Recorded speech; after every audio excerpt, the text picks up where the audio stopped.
Salut à toi et merci encore une fois de plus d'avoir cliqué sur ma vidéo. Si c'est ta première fois de passer par ici, je m'appelle Fabrice Zopop. Je suis ingénieur en génie mécanique et en même temps investisseur immobilier depuis plusieurs années déjà. Au cours des dernières années, j'ai bâti un patrimoine immobilier assez considérable, c'est bien que je peux te parler des finances et d'investissement immobilier avec autorité. Dans l'optique, n'est-ce pas, de partager mes connaissances et de partager mon expérience, j'ai créé le concept Immogénie Academy. Le concept Immogénie Academy comporte plusieurs piliers et un des piliers de ce concept, c'est la chaîne YouTube Immogénie Academy. Dans cette chaîne, je parle de deux thèmes. Je parle d'intelligence financière et je parle d'investissement immobilier. Alors, si tu aimerais faire partie de cette aventure, abonne-toi tout simplement à cette chaîne pour ne manquer aucune vidéo. Et si en plus de ça, tu actives la cloche de notification, alors tu recevras de manière automatique une notification lorsqu'une nouvelle vidéo sera publiée. Si tu as des questions, des suggestions, des remarques, des critiques ou des propositions d'amélioration, alors n'hésite pas à m'écrire en commentaire. Un like me ferait énormément plaisir. Si tu as besoin de mon expertise, tu peux me contacter à tout moment via les coordonnées qui s'affichent à l'écran. Tu peux également me recommander auprès de tes proches pour leur permettre aussi de profiter de mes connaissances et surtout, maximum de partage. Ne garde pas ces informations pour toi seul.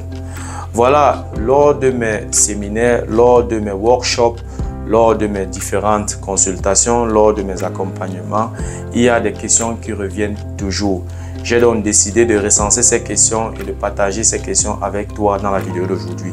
Je vais te fournir dans la vidéo d'aujourd'hui quelques éléments de réponse et j'espère que ces éléments de réponse pourront te permettre de te lancer sereinement dans l'investissement immobilier. L'objectif ici, n'est-ce pas, est de te permettre d'acquérir certaines informations pour éviter des erreurs si tu veux te lancer dans l'investissement immobilier. Les questions sont orientées dans les secteurs de l'intelligence financière et de l'investissement immobilier. Si tu veux en savoir plus, reste scotché. La suite, juste après le générique.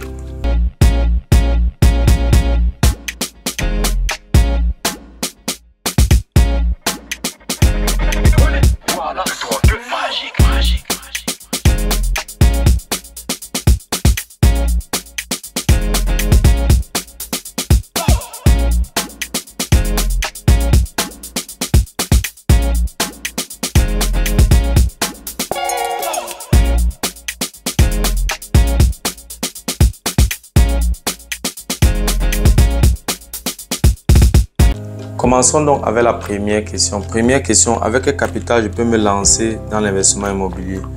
Tu peux te lancer dans l'investissement immobilier avec 0 €, comme tu peux te lancer dans l'investissement immobilier avec 100 000 €. Tout dépend de ta disponibilité financière, tout dépend de la banque qui va t'accompagner, tout dépend de ta stratégie, tout dépend du bien immobilier que tu vas acheter et tout dépend du lieu où tu veux investir.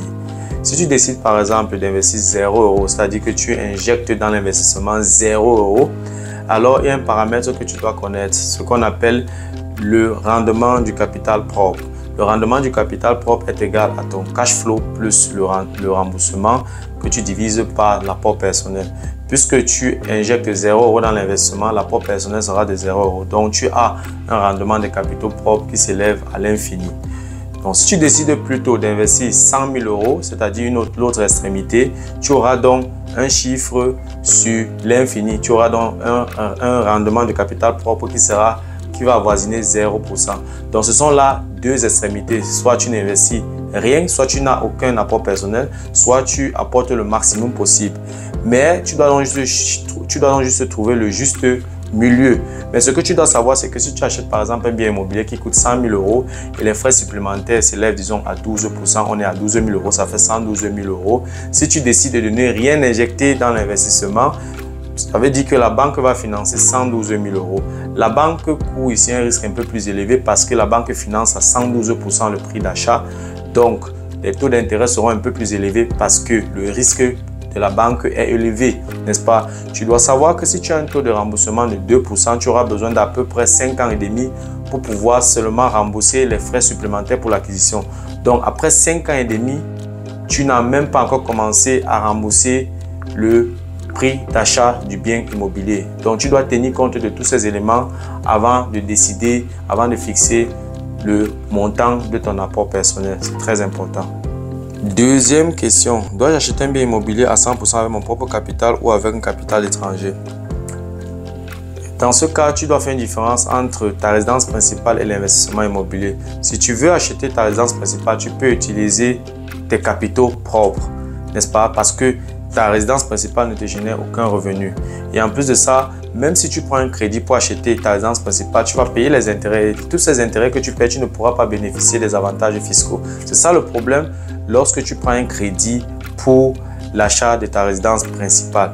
Et il faut aussi savoir que lorsque tu prends un crédit pour acheter ta résidence principale, c'est un peu comme si tu prenais un crédit pour acheter un véhicule. C'est un peu comme un crédit à la consommation parce que ta résidence principale ne génère aucun revenu. Par contre, si tu prends un crédit pour acheter un bien immobilier que tu vas mettre en location, tous les intérêts que tu vas payer ou alors tous les intérêts que ton locataire va payer à la banque, tu reçois une partie de l'administration fiscale en fin d'année. Et en plus de ça, lorsque tu prends un crédit pour acheter un bien immobilier que tu vas mettre en location, tu utilises, n'est-ce pas, l'effet de levier. Ça veut dire que tu viens avec un petit montant, disons même de 10 000 euros et tu parviens à dégager un montant de un financement de 100 000 euros. C'est très important à savoir. Donc, si par exemple, tu avais 100 000 euros et que tu veux acheter un bien immobilier cash, avec ce même montant de 100 000 euros, tu peux acheter 10 biens immobiliers ayant une valeur d'1 million d'euros. Donc, tu as 100 000 euros, tu dégages un financement d'1 million d'euros. C'est pour ça que il est mieux, il sera préférable d'acheter un bien immobilier pour la location à crédit avec l'accompagnement de la banque pour profiter de l'effet des leviers.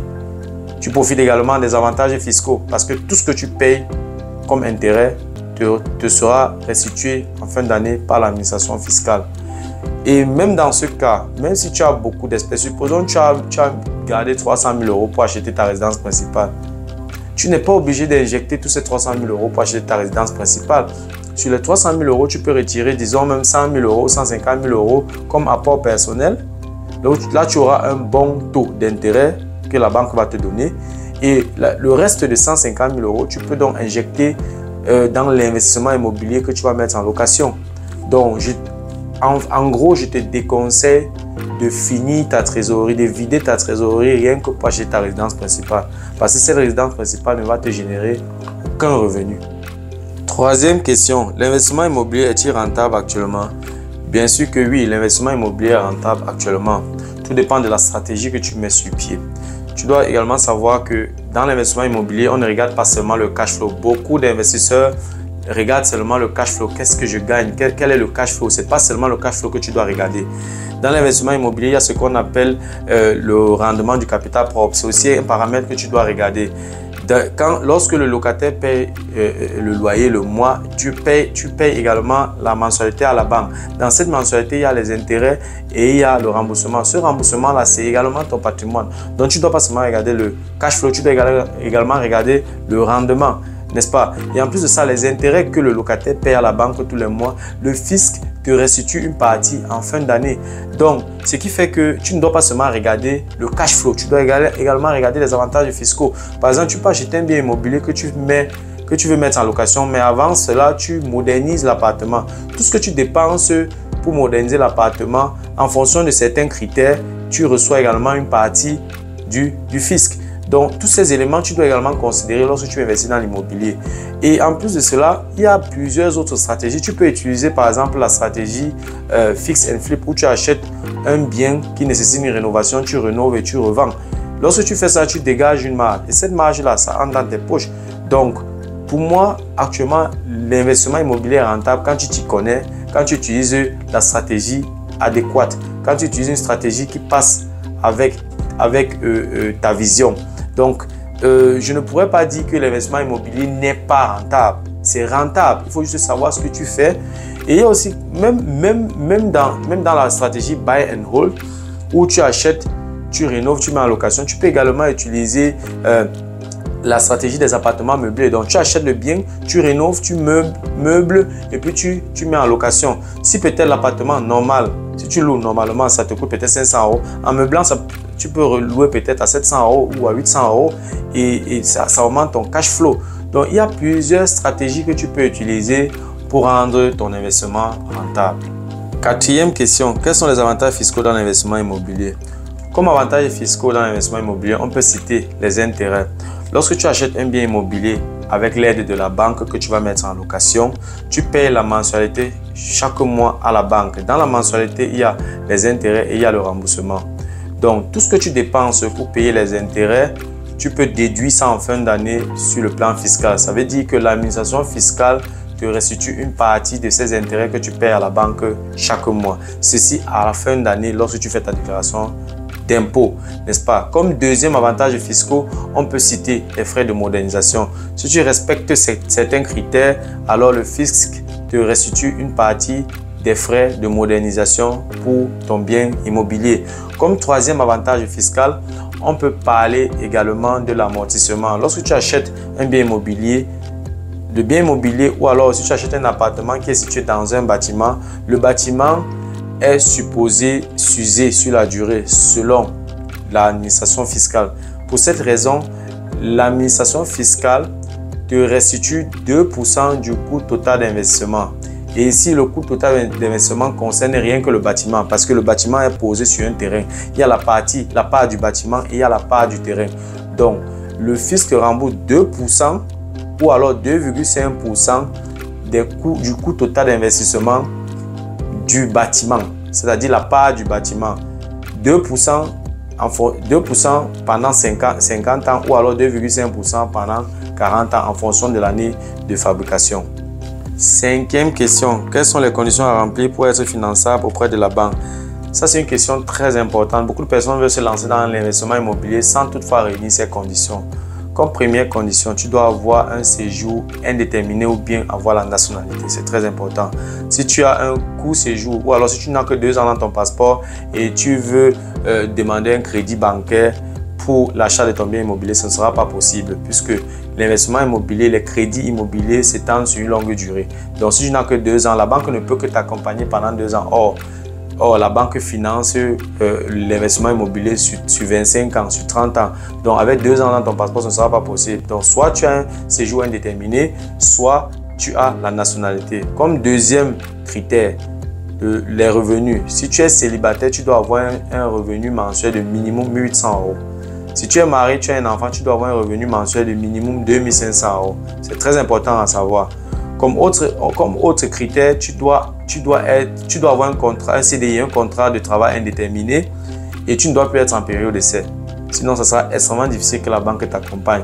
Comme autre critère, les crédits à la consommation. Si tu as déjà un crédit à la consommation qui est supérieur à 20 000 €, tu es déjà dans une zone rouge. Ça sera difficile que la banque t'accompagne. Ça veut dire que si tu sais que tu as un crédit à la consommation, fais tout et tout pour essayer de voir comment étaler ce crédit sur une longue durée ou alors tout faire pour rembourser ce crédit avant de pouvoir te lancer dans l'investissement immobilier parce que ça fait partie des critères KO pour une banque. C'est pour ça que je conseille généralement d'éviter les crédits à la consommation parce que les crédits à la consommation plombent carrément ta solvabilité. Il faut faire extrêmement attention. Donc voilà un peu en quelques mots les critères que tu dois remplir pour pouvoir investir dans l'immobilier.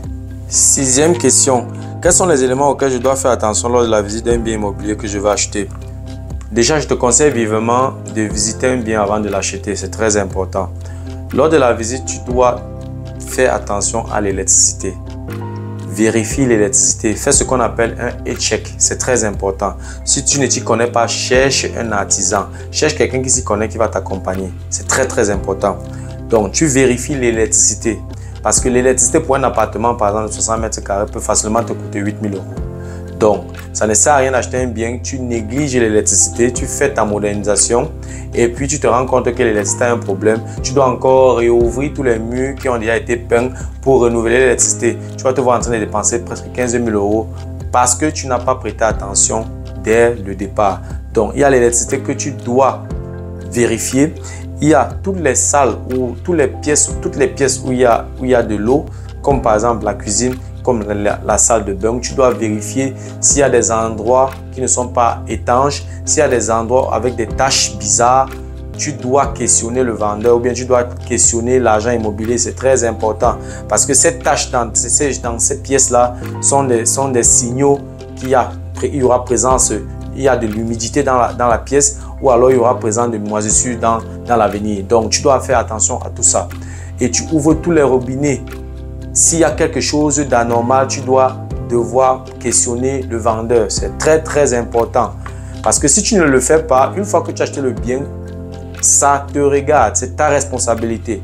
Donc, tu regardes tous les murs de l'appartement.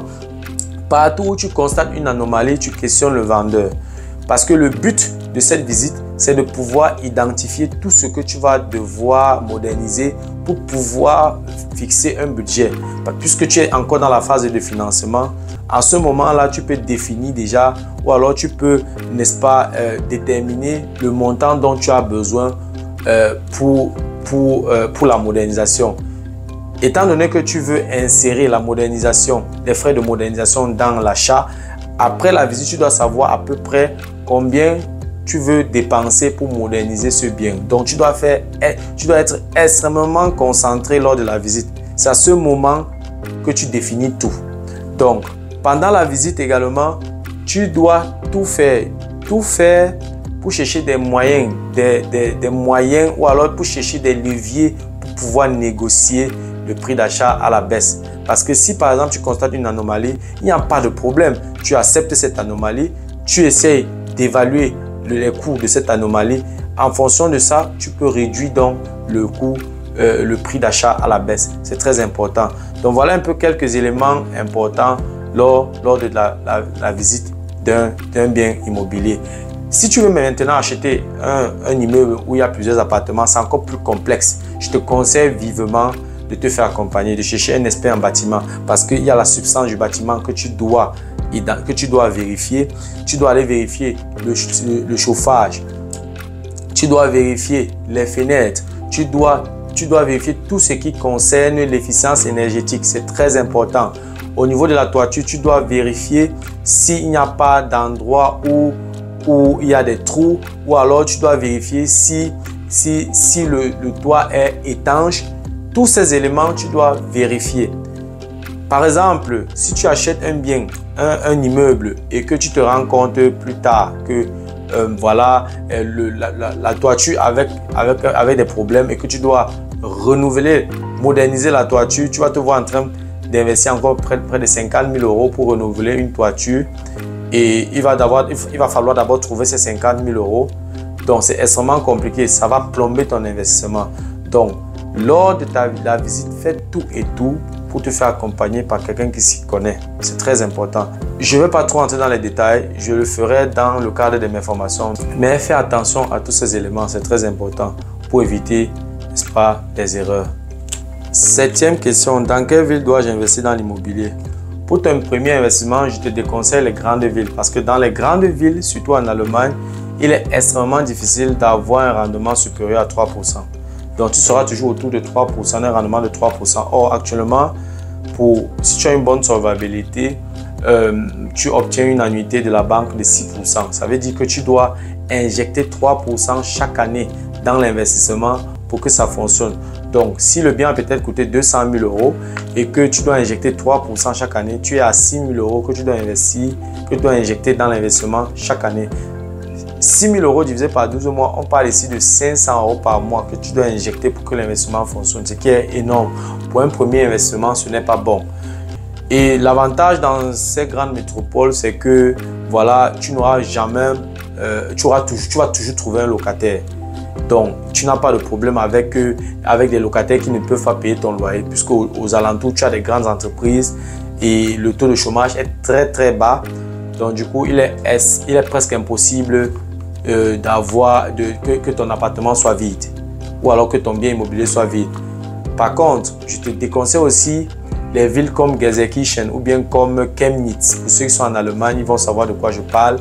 Ce sont des villes dont le taux de chômage est très élevé. Donc, et la majorité des habitants de ce genre de ville reçoivent le social. Donc, il sera difficile pour toi de trouver des locataires solvables. Et tu auras des locataires qui vont peut-être payer les premiers mois et après ils n'auront pas la capacité financière de continuer à payer le loyer. Donc, tu dois également regarder tous ces aspects. Ce sont là deux extrémités. Donc, tu dois juste trouver le juste milieu. Ça ne doit pas être dans une grande métropole et ça ne doit pas aussi être dans une ville où le taux de chômage est très élevé. Bref, tu dois chercher une ville dont le taux de chômage n'est pas élevé, une ville quand même attractive, une ville qui a au moins, disons, 30 000 habitants une ville où on peut peut-être trouver une université ou bien une école professionnelle. Bref, une ville qui est un peu dynamique. Donc là, au moins, tu es sûr que ton investissement est sécurisé. Donc, voilà, il n'y a pas de schéma F dans ce cas.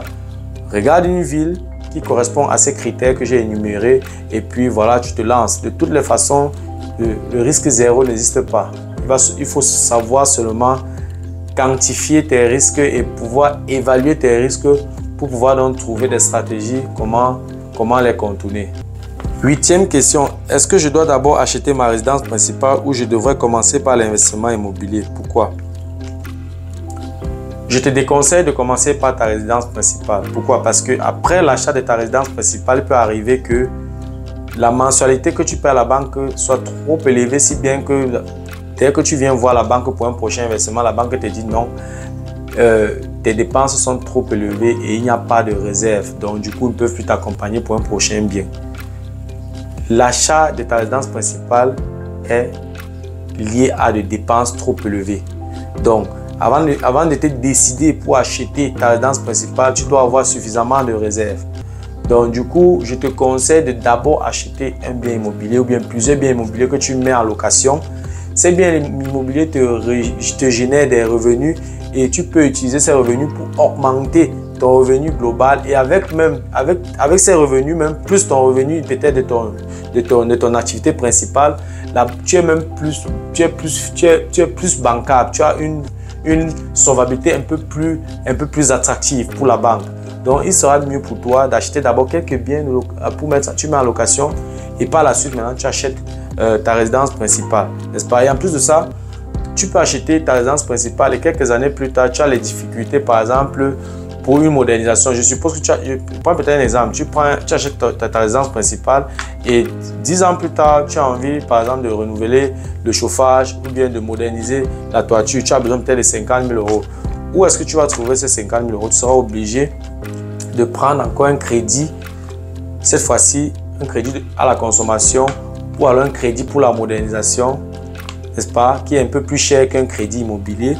Voilà, pour pouvoir donc moderniser la toiture ou bien pour pouvoir renouveler ton chauffage, n'est-ce pas?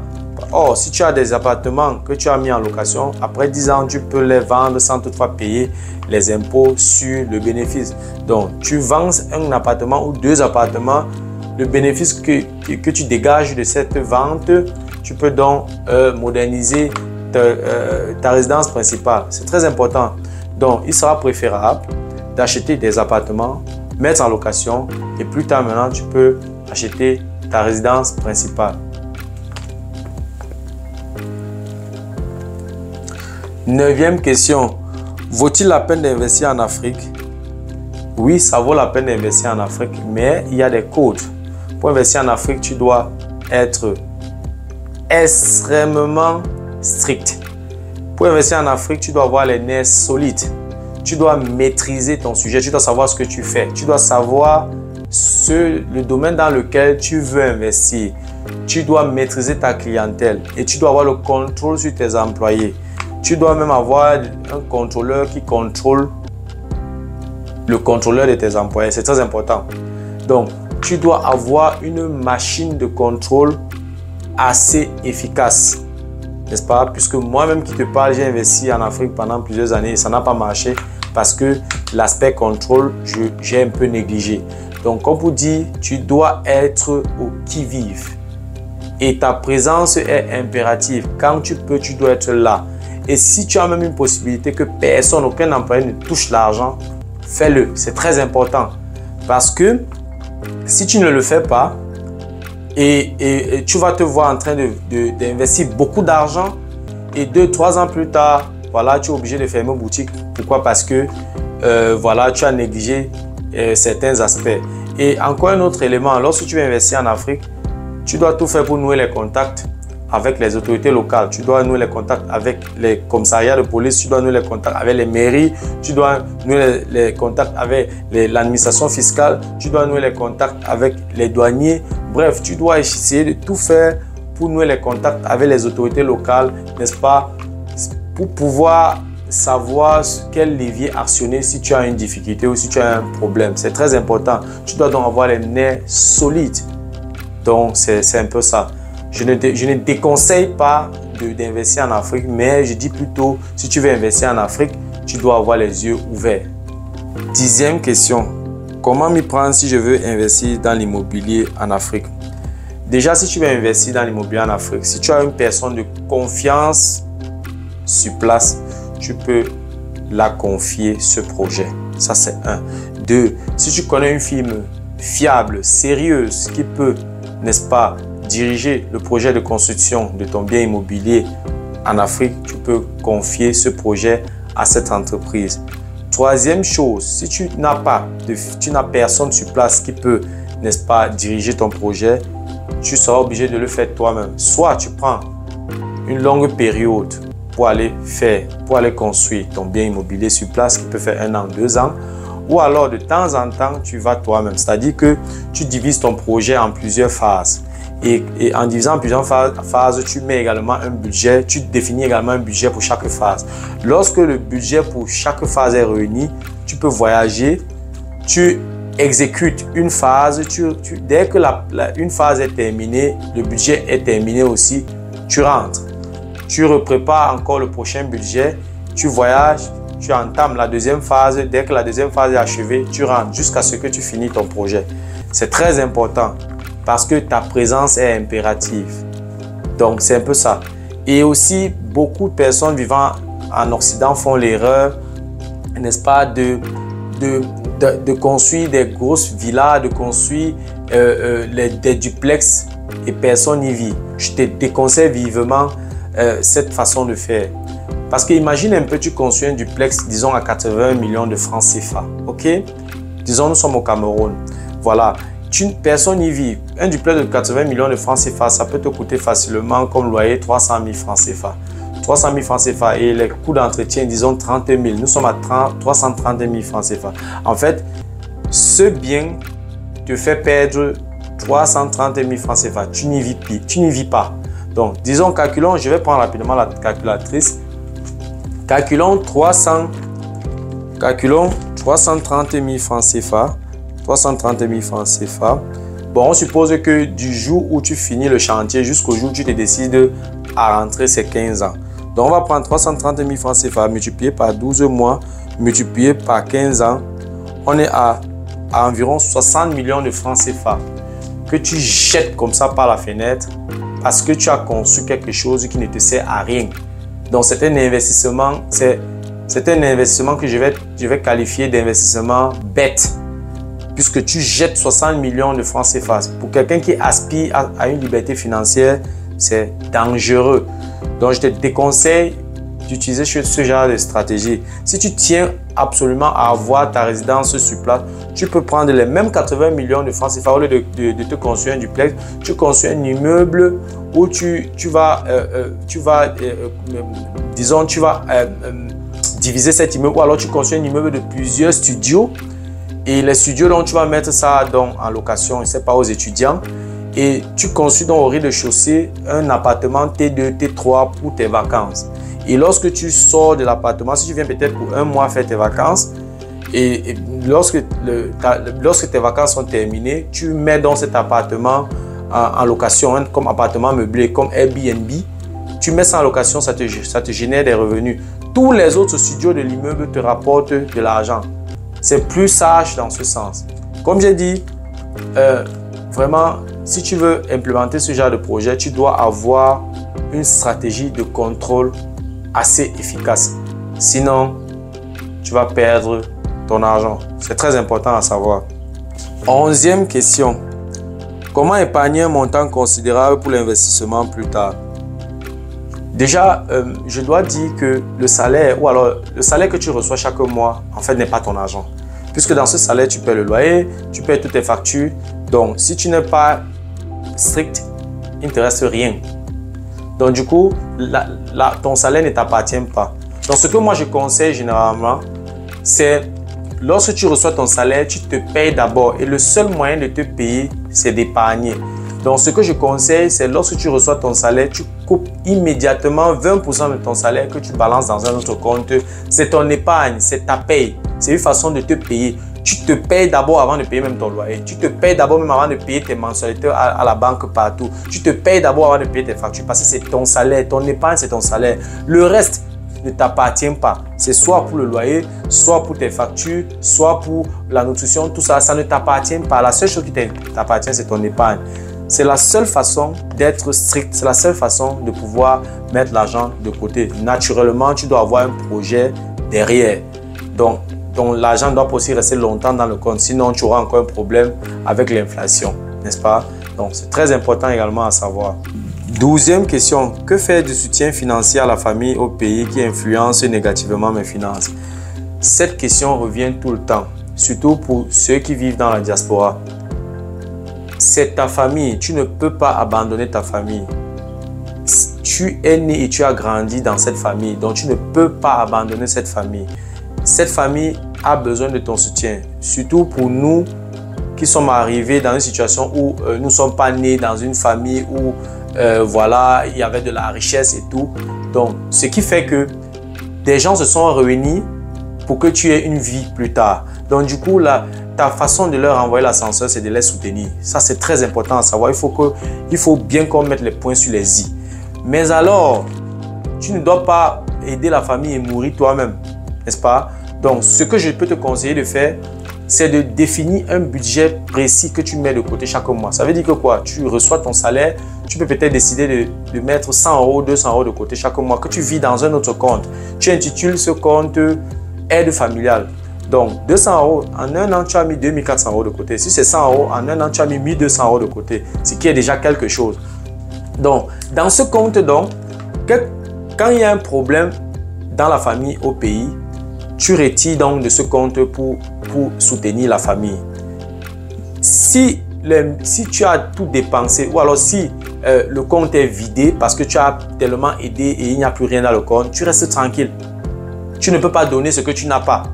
Parce que c'est un budget que tu as défini. Tu dois être strict dans ce sens.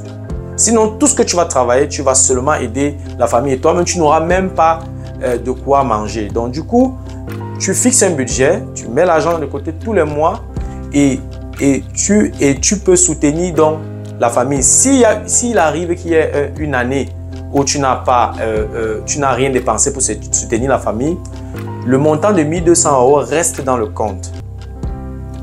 L'année d'après, tu continues à mettre ce montant de côté pour donc prévenir ce soutien. C'est un peu ça. Donc, c'est un peu ce que je peux te dire en ce qui concerne le soutien familial. Sinon, tu vas te voir en train de travailler seulement pour soutenir la famille. Et puis, même pour pouvoir payer ton loyer, tu ne pourras pas. C'est très important. 13e question. Comment amener les enfants à être disciplinés financièrement? Ça, c'est très facile à gérer. Ce que tu peux faire pour les plus petits, tu peux leur acheter des caisses. Tu leur achètes des caisses et tu les amènes donc à mettre l'argent tout le temps, à cotiser, à mettre l'argent dans cette caisse tout le temps, à mettre l'argent dans cette caisse tout le temps. Et tu dis par exemple que chaque 31 décembre, on casse la caisse par exemple, n'est-ce pas? Et tout ce qui est dans la caisse, lorsqu'on fait les comptes, toi papa, toi maman, tu peux donc décider de doubler la mise. Ça veut dire quoi? Si un enfant a pu cotiser 1000 €, tu mets encore 1000 € sur ce qu'il a cotisé, ça lui fait 2000 € pour pouvoir acheter ce qu'il avait prévu acheter. Là, ça pousse les enfants à épargner. Donc, si un enfant a pu réunir 100 €, tu mets 100 € sur ce qu'il a cotisé, ça fait 200 €. Donc, tu doubles juste la mise. Ça va les amener à épargner. S'il y a certains parmi eux qui ont paressé, le fait de voir un de leurs qui a eu un montant un peu plus élevé, ça va les pousser l'année d'après à cotiser, à faire un peu plus, à faire mieux. Donc, c'est très important. C'est une très bonne stratégie que j'utilise et qui marche. Comme deuxième élément, la lecture. Il faut amener les enfants à beaucoup lire. Ce que tu peux faire pour les pousser à lire, c'est de primer ceux qui ont lu. Par exemple, tu peux dire que si un enfant lit 2 livres en un mois, à la fin du mois, il a une prime de 20 €, de 30 €, bien de 50 €. Ça va l'amener à lire, pas parce qu'il veut lire pour comprendre, mais il va plutôt lire parce qu'il a une prime à la fin du mois. Donc, et au fil des années, il va prendre goût, n'est-ce pas? Donc, il faut amener les enfants à lire. Amener les enfants à lire surtout les documents sur l'intelligence financière, sur les finances, sur le développement personnel. C'est très important. Ça cultive l'individu. Donc, amener les enfants dans cette direction, je pense que ça va peut-être prendre 2-3 ans, mais à la longue, ils vont prendre goût. Et comme autre élément, tu peux peut-être dire à chaque enfant que chaque dimanche, lorsque tu as peut-être 2 heures de temps que tu réserves pour eux chaque dimanche, tu peux dire que chaque dimanche, chaque enfant fait un bref rapport ou alors un bref exposé de ce qu'il a lu. Donc, il te fasse un rapport en récitant, il peut en quelques mots ou alors en quelques minutes, il peut te dire à peu près ce qu'il a retenu dans ce qu'il a lu pour éviter qu'il lise seulement comme s'il lisait un livre de lecture. C'est très important parce que ce qu'ils lisent, ils doivent quand même mémoriser. Donc, tu peux également dire que si chaque dimanche, un enfant réussit à faire le rapport de ce qu'il a lu, alors il a une prime peut-être de 10 € par exemple. Donc, il faut amener les enfants dans cette direction et au fil des années, ils vont s'intéresser à la lecture et ils seront des individus cultivés. Je ne parle pas ce que je lis, je parle ce que je fais. Bon, c'est un peu ça.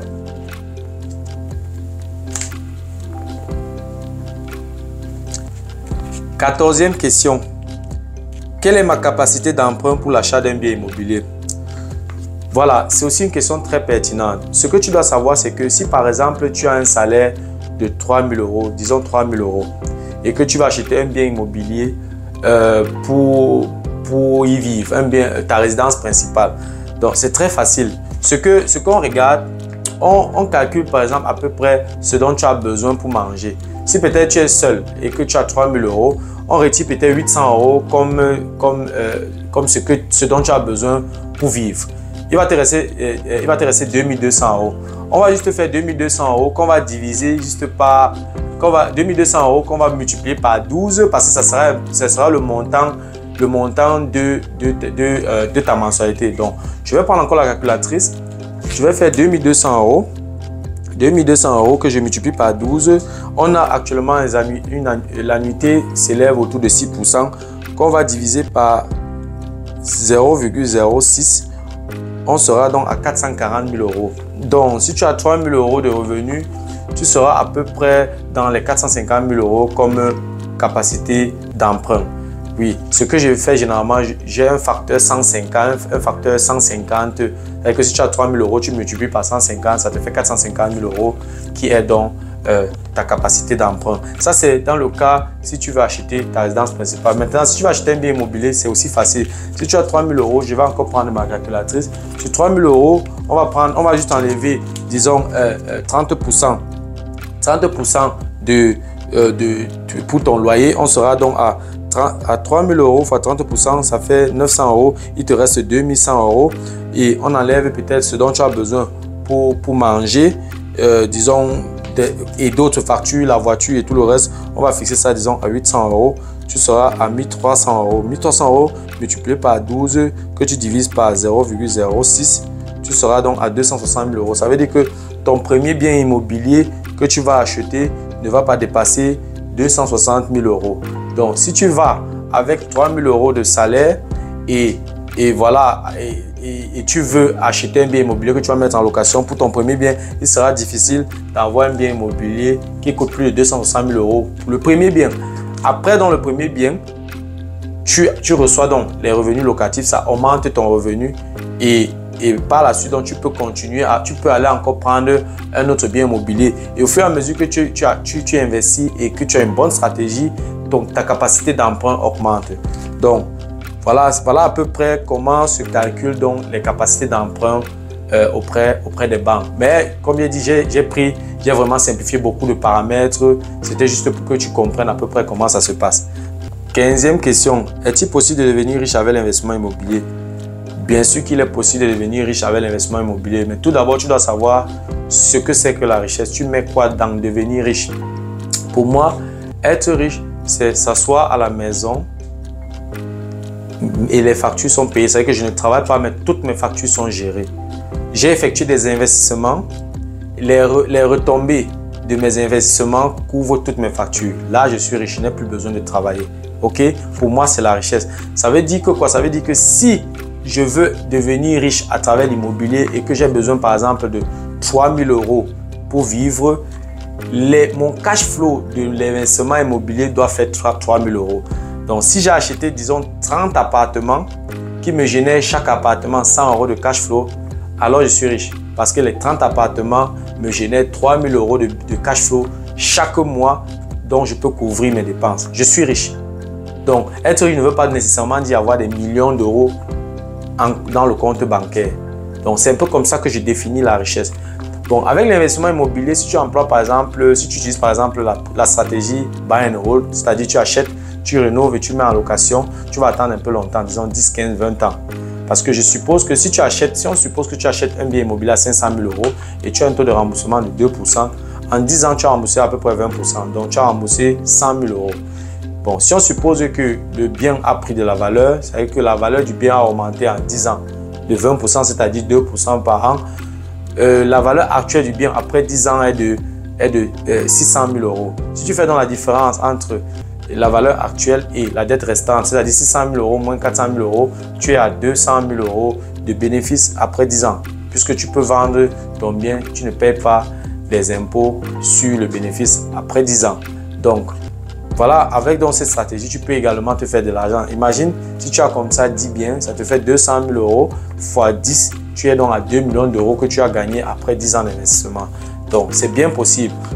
Tu peux également utiliser d'autres stratégies comme fix and flip, où tu achètes, tu rénoves et tu revends. Tu peux facilement te faire dégager un bénéfice de 30 000 €, de 50 000 € avec un seul bien immobilier. Donc, si tu fais comme ça, peut-être 10 biens immobiliers et ceci même sur une durée peut-être même de 6 mois, d'un an ou bien de 2 ans. Donc, imagine qu'en 10 ans, tu fais comme ça 5 deals où tu gagnes, je ne sais pas, 100 000 € par deal ou alors 50 000 € par deal, tu as 250 000 €. N'est-ce pas? Si tu as comme ça 10 deals, tu vois que tu peux facilement dégager beaucoup d'argent. Donc, tout dépend de la stratégie que tu utilises. Il y a également une autre stratégie, buy and hold, mais cette fois-ci en meublé. Donc, tu achètes l'appartement, tu meubles, tu ne mets pas en location normalement, mais tu meubles plutôt avant de mettre en location. En location normale, tu peux peut-être demander 600 € au locataire et en meublant, tu peux demander 700, 800, 900, 1000 €. Tu peux également utiliser la stratégie Airbnb ou bien tu utilises la stratégie des appartements meublés que tu mets à la disposition des artisans. Là, ça te fait également un cash flow un peu plus élevé. Voilà quelques stratégies qui peuvent te permettre, n'est-ce pas, de te faire beaucoup d'argent à travers l'investissement immobilier. Donc, oui, tu peux devenir riche avec l'investissement immobilier si tu t'y connais, si tu utilises une stratégie adéquate. Et voilà, donc, pour moi, c'est juste une question de temps, une question de patience. Il faut juste savoir ce que tu fais. 16e question. Est-ce que la banque fixe-t-elle une limite de financement? Si oui, jusqu'à quel montant de financement la banque ne peut-elle plus t'accompagner? Il n'y a pas de limite. Lorsque tu as une bonne stratégie, la banque peut même t'accompagner jusqu'à 20 millions d'euros de patrimoine. Ce n'est pas un problème. Le seul problème, c'est par exemple d'éviter, comme j'ai dit au départ de mes propos, d'éviter d'investir par exemple dans les grandes villes comme Munich. Lorsque si tu enchaînes 3-4 investissements où tu dois injecter 500 € dans l'investissement chaque mois pour que ça fonctionne, tu vois qu'après 4 biens, tu es déjà à 2000 € que tu injectes dans l'investissement. Il faudrait que tes revenus soient vraiment élevés pour pouvoir être solvable auprès de la banque. Donc très vite, la banque va dire que non. Déjà, tu injectes 2000 € dans l'investissement pour que ça fonctionne. Il sera difficile pour une banque de t'accompagner. Or, par contre, si tu investis plutôt, tu achètes plutôt des biens où tu fais plutôt un cash flow de 100 €. Ça veut dire que chaque fois que tu achètes le bien, tes revenus augmentent de 100 €. Alors, à chaque moment que tu viendras voir la banque va évaluer ta solvabilité. Tu seras toujours finançable. Donc, c'est pour ça que la stratégie que tu utilises, ta stratégie est très, très déterminante pour ton succès dans l'investissement immobilier. Raison pour laquelle tu dois t'y connaître, tu dois savoir ce que tu fais, tu dois te faire accompagner, tu dois te faire former, c'est très important. 17e question. Quand je regarde les vidéos, j'écoute les podcasts, je lis les livres sur l'investissement immobilier, ce ne sont que les avantages qui sont présentés. N'y a-t-il pas d'inconvénients? Si oui, lesquels? Bien sûr qu'il y a des inconvénients, il n'y a pas d'investissement sans risque. J'ai pris l'exemple tout à l'heure d'investir dans une ville où le taux de chômage est élevé. Si tu investis dans une ville où le taux de chômage est élevé et que tu mets un locataire à l'intérieur, il paye 2-3 mois, le quatrième mois, il ne peut pas payer. Qu'est-ce qui se passe? La mensualité, ça sera toi qui dois payer et les frais d'entretien du bien, tu dois également payer. Tu vas te voir avec une charge peut-être de 400, de 500 euros pour un seul bien immobilier. Si tu as comme ça 3-4 locataires, tu vois que très vite, tu atteins déjà les 1500 euros seulement parce que tes locataires ne payent pas le loyer. Ça peut arriver. C'est vrai que ces cas sont rares, mais ça peut arriver. Donc, tu dois te préparer à ce genre d'éventualité. C'est pour ça que tu dois bien analyser le site où tu veux investir. Voilà, par exemple, un risque. Par exemple, tu peux acheter un bien que tu n'avais pas identifié, tu n'avais pas bien vérifié l'électricité. Tu te rends plus tard que les 5 problèmes que tu veux renouveler, tu n'avais pas budgétisé ça. Tu te vois en train de dépenser 10-15 000 euros parce que tu veux renouveler l'électricité. Par exemple, tu peux acheter une maison ou alors un immeuble de plusieurs appartements. Tu n'avais pas vérifié l'état du chauffage. Et voilà, tu te rends compte que tu dois renouveler le chauffage. Il te faut peut-être 40 000 euros pour renouveler le chauffage. Voilà par exemple des risques. Voilà par exemple les inconvénients de l'investissement immobilier. Ou alors le banquier avec qui tu travailles, tu collabores, ne te donne pas un financement adéquat en combinant un financement pas vraiment qui ne t'avantage pas. Tu peux te retrouver dans un financement où tu ne profites pas. Tu es plutôt tu es dans la perte.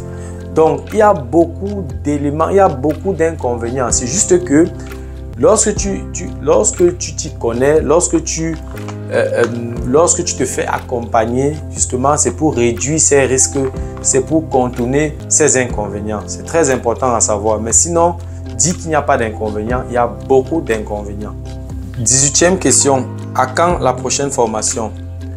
Je vais donc profiter pour t'informer que la prochaine formation est déjà fixée. La prochaine formation aura lieu le samedi 16 septembre à partir de 9 h dans une somptueuse salle à l'hôtel Factory dans la ville de Münster. Tu peux déjà enregistrer cette date. Pour tout ce qui concerne les modalités de cette formation, je te prie, n'est-ce pas, de me contacter via les coordonnées qui s'affichent à l'écran. En un jour, je fais de toi un investisseur immobilier. Nous allons parcourir tout sur l'intelligence financière. Nous allons parcourir tout sur l'investissement immobilier. Nous allons également parcourir tout sur la fiscalité liée à l'investissement immobilier. Donc, tout ce qui concerne les aspects de la fiscalité concernant l'investissement immobilier, nous allons parcourir. En sortant de cette formation, tu devras déjà être capable d'investir dans l'immobilier. Et pour cette formation, il y aura deux tarifs. Il y aura un tarif pour juste la formation et il y aura un autre tarif pour formation et accompagnement. Parce que l'objectif ici est de te former, de t'accompagner jusqu'à ton premier investissement. Ça, c'est l'objectif de ma formation. Ma formation est pratique et je te fais part des résultats de mes expériences. Je te transmets toutes mes connaissances. Alors, j'en serais vraiment ravi de te compter parmi les participants. Donc, tu peux me contacter à tout moment pour réserver ta place. Retiens bien cette date, le 16 septembre 2023 à partir de 9 h. Encore une chose, à toi qui me regardes, profite actuellement pour me contacter. Profite actuellement pour solliciter mes accompagnements. Profite actuellement pour participer à mes séminaires, à mes workshops, à mes formations. Parce que mon agenda me le permet actuellement. Et en plus, les prix sont actuellement abordables. Mais d'ici peu, ça ne sera plus la même chose parce que mon agenda sera serré et ce ne sera plus moi, mais plutôt mes employés qui prendront la relève. Et ça sera même un peu plus cher. Donc du coup, il est temps pour toi de profiter maintenant. Donc la possibilité que je t'offre maintenant, tu ne l'auras pas toujours. Donc n'hésite pas, lance-toi, informe-toi, contacte-moi, profites-en. Cette facilité dans la transmission de la connaissance, cette énergie dans la transmission de la connaissance, tu ne l'auras pas avec mes employés. C'est vrai que je vais veiller à ce que le contenu soit toujours consistant, soit percutant pour que tu profites au maximum, mais ça ne sera plus la même chose, ça ne sera plus la même énergie. Donc, il est temps pour toi d'en profiter. Voilà, je vais donc m'arrêter à ce niveau. C'était tout pour la vidéo d'aujourd'hui. J'espère que ces questions-réponses pourront, n'est-ce pas, t'éclaircir un peu. J'espère que ces questions-réponses t'ont intéressé et que ça te permettra, n'est-ce pas, de te lancer plus sereinement dans l'investissement immobilier. J'espère que tu as pu profiter de mes connaissances et voilà, si tu aimerais, n'est-ce pas, de temps en temps profiter des contenus de cette chaîne, je te prie, n'est-ce pas, de t'abonner à cette chaîne et n'oublie pas d'activer la cloche de notification. Si tu le fais, tu recevras une notification lorsqu'une nouvelle vidéo sera publiée. Si tu as des questions, des suggestions, des critiques ou des propositions d'amélioration, alors n'hésite pas à m'écrire en commentaire. Un like me ferait énormément plaisir. Tu peux également me recommander auprès de tes proches pour leur permettre de profiter également de mes connaissances. Si tu as besoin de mon expertise, tu peux me contacter à tout moment via les coordonnées qui s'affichent à l'écran. Merci encore pour ta disponibilité. Merci pour ton attention. C'était Fabrice de Immo Génie. On se dit au revoir et à la prochaine. Ciao.